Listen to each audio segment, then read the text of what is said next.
இவரை நீங்கள் எப்போ பார்த்த அனுபவம் சொல்லுங்கள்.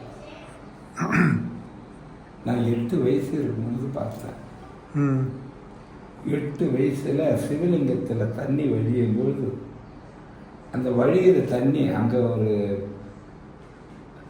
நம்ம ரங்கநாத ஸ்ட்ரீட்டுக்கு போகிறதுக்கு முன்னாடி சிவாவிஷ்ணு கோயில்னு ஒரு கோயில் இப்போ இருக்குன்னு அந்த கோயில் பக்கத்தில் ஒரு சிவலிங்கம், பளிங்கில் செஞ்ச லிங்கம்.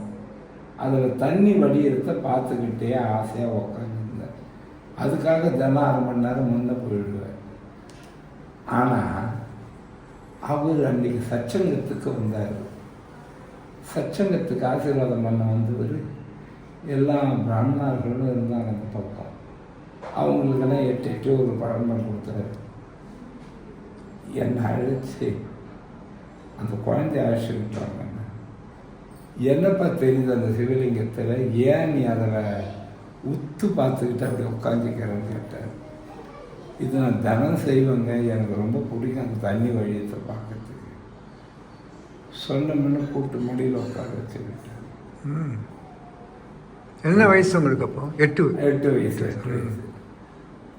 ஒரு ஆப்பிள் ஒன்று எடுத்து கொடுத்தாரு. அதை கொடுத்து, நீ எல்லாரும் தகுதி உடையவனா ஆக்கிற அளவுக்கு நீ ஆகப்பா, என்னுடைய பூரண ஆசீர்வாதம்னு சொல்லிட்டு அனுப்பி வச்சார். சூப்பர். அதுபோலயே இன்னைக்கு தமிழ்நாடு முழுவதும் 10 லட்சம் பேர் சிவனடியார்கள் எனக்கு அன்பர்களாக இருக்கிறாங்க. ஒரு 1000 பேர் சேர்க்கறது கஷ்டம். 10 லட்சம் சிவனடியார்களுக்கு ஒரு ஆளாக இருக்கிறாங்க. உங்கள் லட்சியம் நிறைவேறெடுத்து 10 லட்சத்தை தானே. ரொம்ப ரொம்ப மகிழ்ச்சி. அது ஆகட்டும்.